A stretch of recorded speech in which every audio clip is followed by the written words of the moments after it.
one of the people participating today wanted to know if it was small improvements or big improvements that were needed in order to create the big shifts.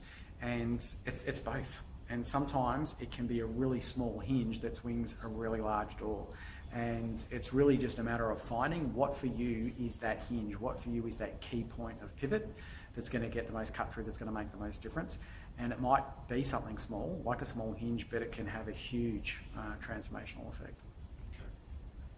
Voice. Yeah, so when I started working with Marcus, I went from doing 12 games a year to having my best year last year, which I did 23 games plus a final.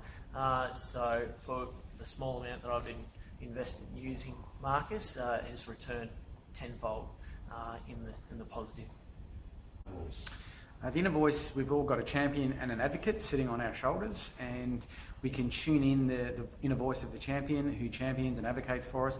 But we've also got a critic sitting on the other shoulder, and many of us choose to tune that voice in more, and we tune that voice in at a higher volume, and that voice then can dictate, lead to results that we're not wanting, some unresourceful outcomes in life.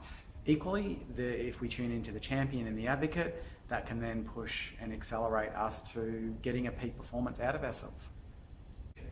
So leading into games, it was more questioning my ability, whether I was good enough to be involved at that level, and obviously spending lots of time wasting energy on opinions of others.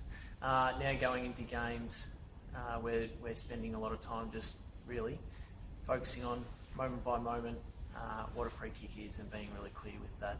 And then the review process, same deal, not allowing external opinions to drive the conversation inside my head.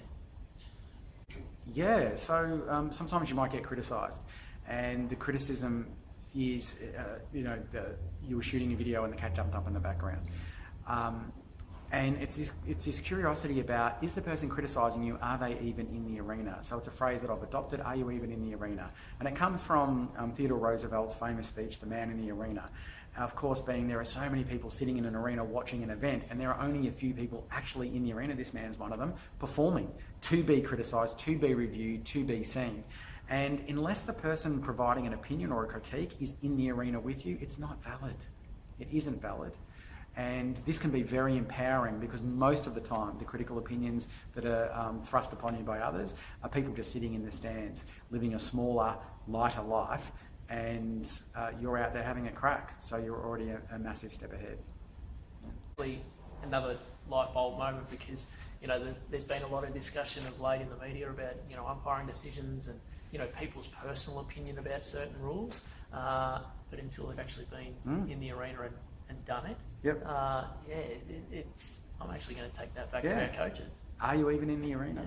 Yeah, because if you're not, I'm going to bless you on your way and just keep going as I am. Comparing yourself against. Yeah, so obviously when you get on the AFL list, the guys that have been at the top of the tree for a long period of time, I would look at those guys and I'd go, I just want to be like them.